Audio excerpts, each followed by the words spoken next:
Caixa Preta se abre. Sejam bem-vindos à Caixa Preta. Porca, cuide do seu cu. Suja, lave seu rabo. Não cague na minha grama, imunda. Nação.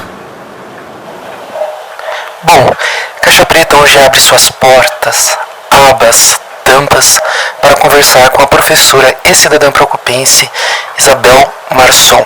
Nós vamos falar sobre política, mas não só isso, sobre o que acontece no país nesse momento tão complicado. Isabel, com você. Bom, eu decidi ir para Brasília na sexta, em vista da importância do que ia acontecer. Então nós saímos aqui de Cornélio Procópio na sexta-feira, um ônibus com estudantes, professores universitários da UEL, todo o pessoal do Movimento Sem Terra, vários professores, muita gente do movimento camponês, mulheres da agricultura familiar, porque era importante nós estarmos lá, músicos, né, artistas. Então um ônibus assim com muita gente da militância, mas militância de vários setores assim, e que demonstrava muito bem que público chegaria a Brasília. Nós chegamos lá, nós fizemos à noite um ato com mais de 4.000 pessoas, tudo ali comandado pelos estudantes da UNE, e em grande parte com as meninas do Ocupa Escola de São Paulo, que ficaram aí. O pessoal ficou super conhecido, porque foi a primeira geração de São Paulo que encarou realmente o governo neoliberal do Geraldo Alckmin, né? O evento da noite foi muito bonito, foi artístico, foi calmo, muitos indígenas no evento, um ato assim emocionante, assim, os indígenas junto com as meninas do Ocupa Escola. Era uma coisa tão fantástica, historicamente, que era impossível não agradecer por estar viva e poder assistir aquela cena. As meninas do Ocupa Escola, no caminhão de som, conversando de igual para igual com os nossos senadores, trocando ideias sobre quem ia falar primeiro, como é que eles iam se organizar, todo mundo se cumprimentando educadamente, todo mundo preparando fala, e aquelas meninas ali de 17, 18 anos, falando naquele caminhão de som, dividindo fala com os senadores, num exemplo realmente do que deve ser o trabalho social voltado para a política. Ficamos todos num acampamento. O acampamento ficou a mais ou menos 7 quilômetros da esplanada, né, do Congresso. Sempre é muito difícil para as pessoas que vão a primeira vez para o acampamento, porque ali você divide comida, você divide tudo que você tiver para o outro que não tem, e muita gente que vai para ali não tem realmente como ficar. Nós estamos tratando de gente extremamente marginalizada socialmente, então tem muitas situações onde você está ali fazendo vaquinha para que alguém possa comprar um prato de comida para o almoço, no caminho de volta. E estando lá no acampamento, a comida é toda dividida, porque as cozinhas são todas comunitárias, não é? E você vai se dirigindo a cada um desses lugares, e ali você vai pegando comida, água, tudo aquilo que você precisa. Impressionou muito no sábado à tarde, um pouco antes do ato, né, que eu acabei de descrever, a quantidade de famílias de Brasília que foram até o acampamento, marido, mulher, as crianças, avós, levando água e levando alimentação para o acampamento. Era realmente muita gente. Tinha filas de carros levando água para ajudar o acampamento. Foi muito bonito. Muitas apresentações artísticas à noite, também todas coordenadas pela União Estudantil, né, pela UNE.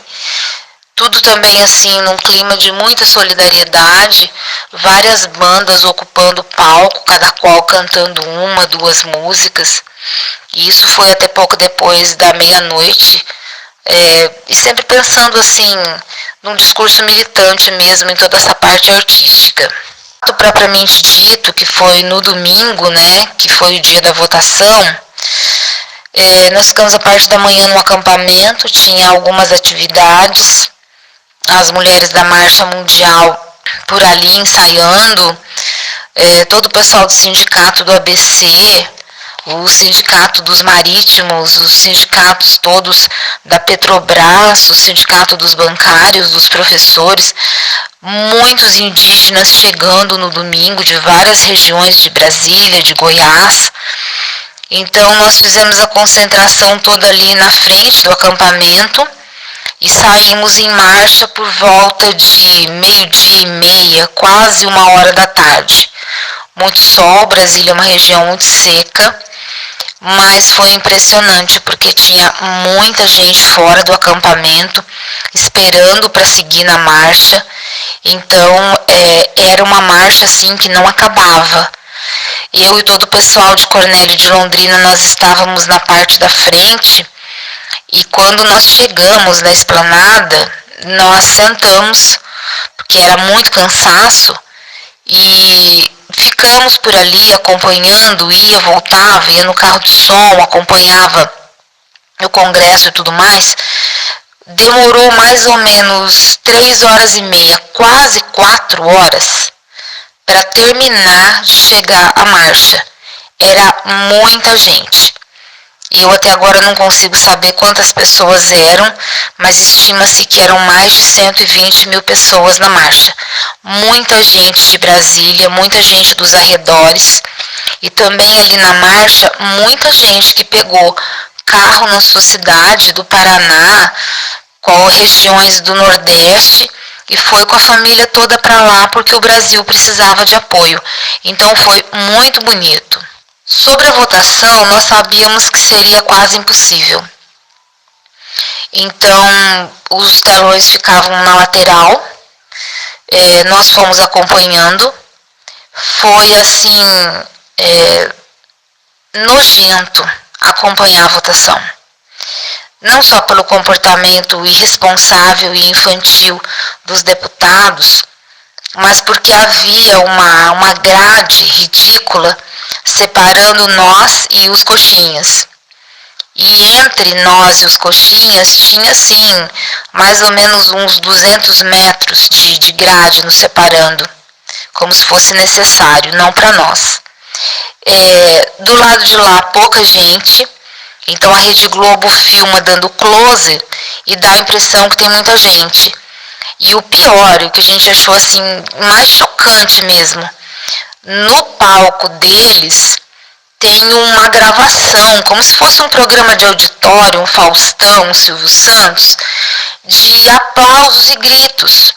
Então cada vez que tinha uma votação, eles soltavam aquele som dos aplausos, como se tivesse muita gente, e a Globo dava um close ali nos que estavam na parte mais próxima do palco, como se lá tivesse mais gente do que do nosso lado, o que não era verdade.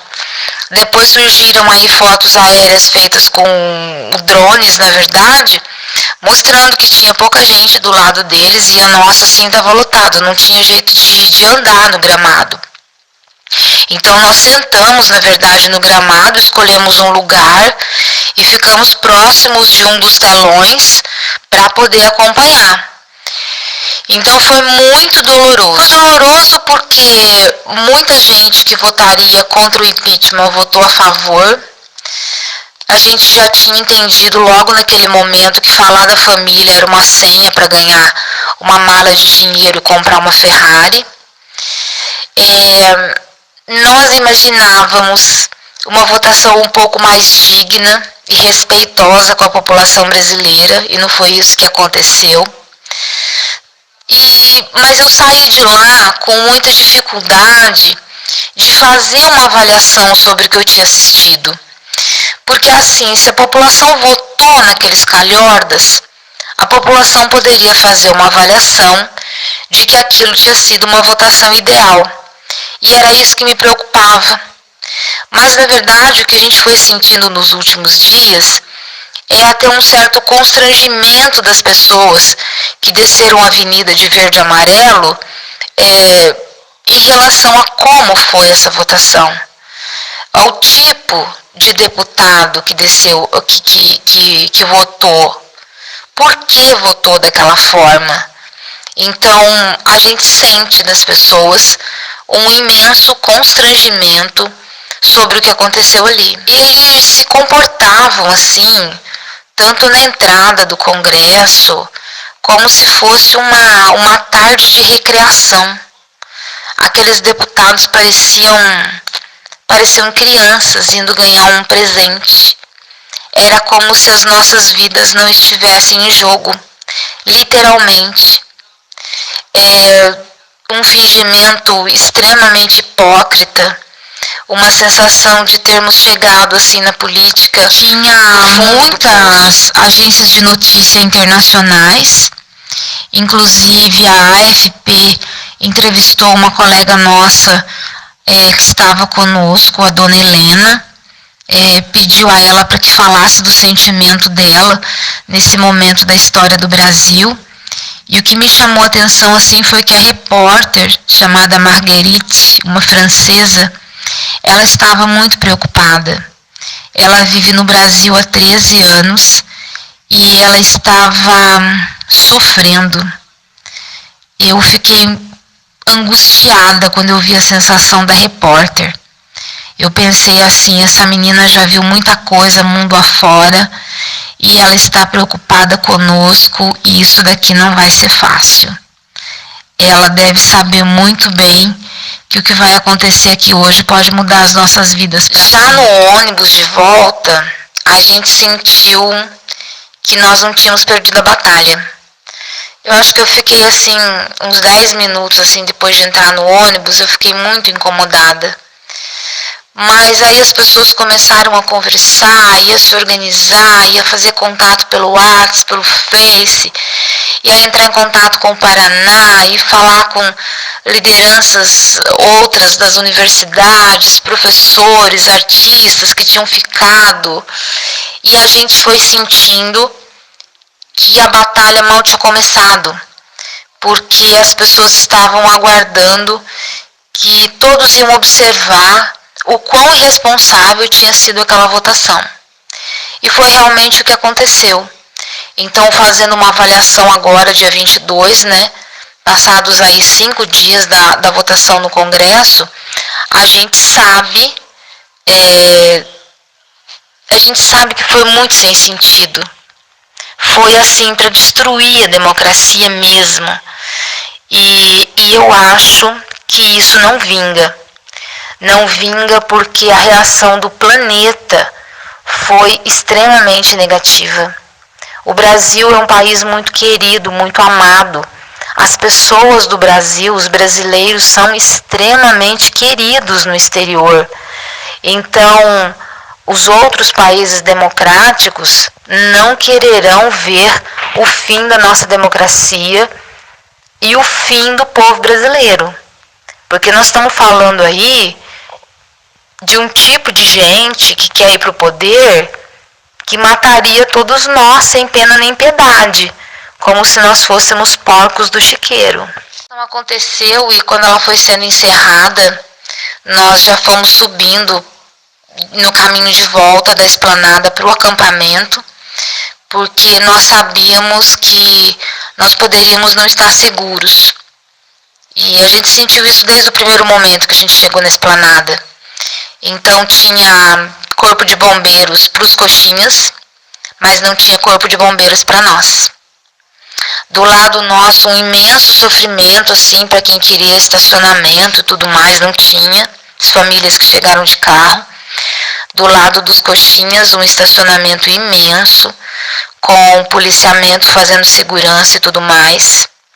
Do lado dos coxinhas, a cada 10, 12 deles que descia a esplanada no sentido Congresso, tinha 2 carros fazendo a segurança.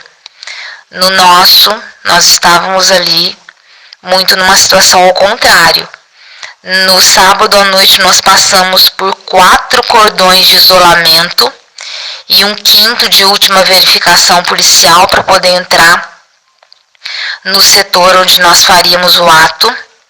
E no domingo, no dia da votação, quando nós descemos para a esplanada, nós passamos por 3 cordões de isolamento e mais um de última verificação. Foi ridículo, ridículo.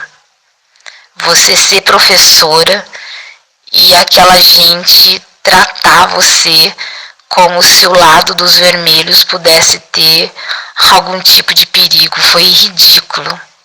E foi ridículo, assim, essa forma escrachada mesmo de tratar os verde e amarelo de uma forma e nós de outra. Foi realmente absurdo. Nós todos pagamos impostos, né? Isabel, acho que ontem eu tive a prova mais cabal que a gente vive num país hipócrita, tá? Que pra quem é rico, hétero e branco, não existe preconceito. Qual a sua opinião? Eu acho que o próprio contexto da Dilma fala muito sobre isso. A gente já falava durante a campanha, né? Para quem como eu pegou aí sola de sapato para fazer a campanha de 2014, a gente já sentia um grande preconceito, um grande machismo em relação à figura da Dilma. Eu acho que é isso mesmo. Você pega a minha área, por exemplo, eu de letras, só tem crítico literário homem branco burguês. Os grandes romances foram escritos por homens brancos burgueses. É uma crise interior muito grande, porque você fica o tempo todo se perguntando também se o que você estudou a vida toda é uma verdade, ou na verdade é um recorte de uma realidade que deixaram chegar até você. Realmente, os homens brancos burgueses podem tudo. As mulheres não podem praticamente nada, elas só podem trabalhar, sair de casa, ganhar dinheiro, voltar para casa, continuar assumindo a casa, continuar assumindo os filhos. Existe um limite para a evolução da mulher. Se ela começar a bater asas demais, a sociedade corta. A gente está vendo o que está sendo feito com figuras como a Dilma, figuras como a Gleisi, figuras como a Jandira Fegali.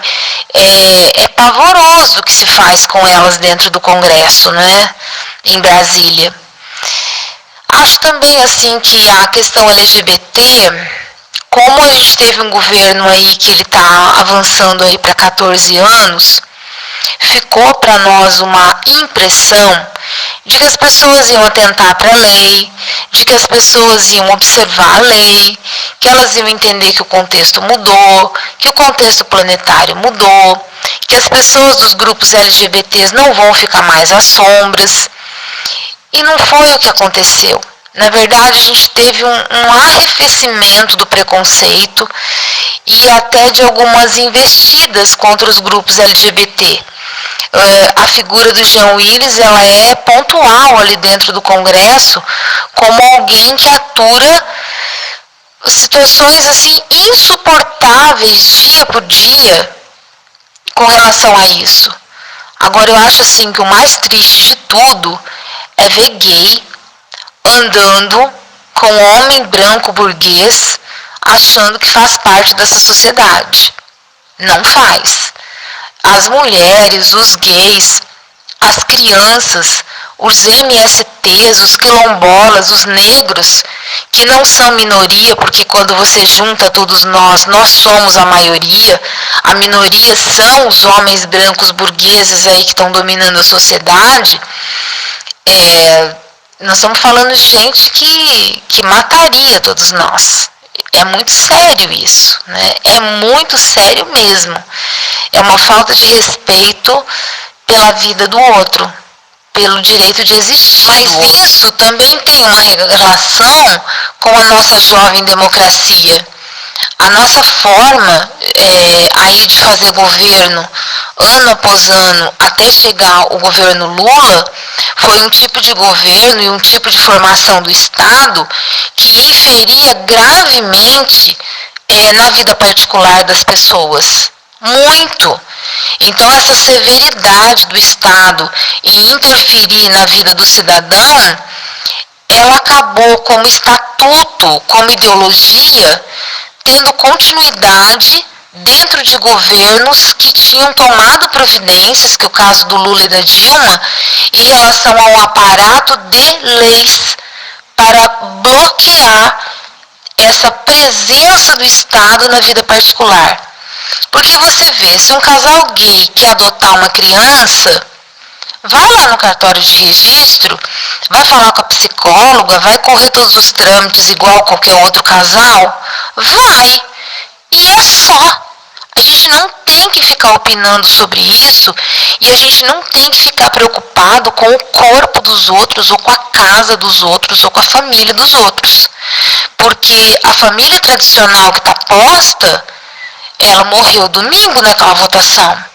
Ao menos para parte da população que somos nós de esquerda e que temos consciência de que aquilo foi uma farsa.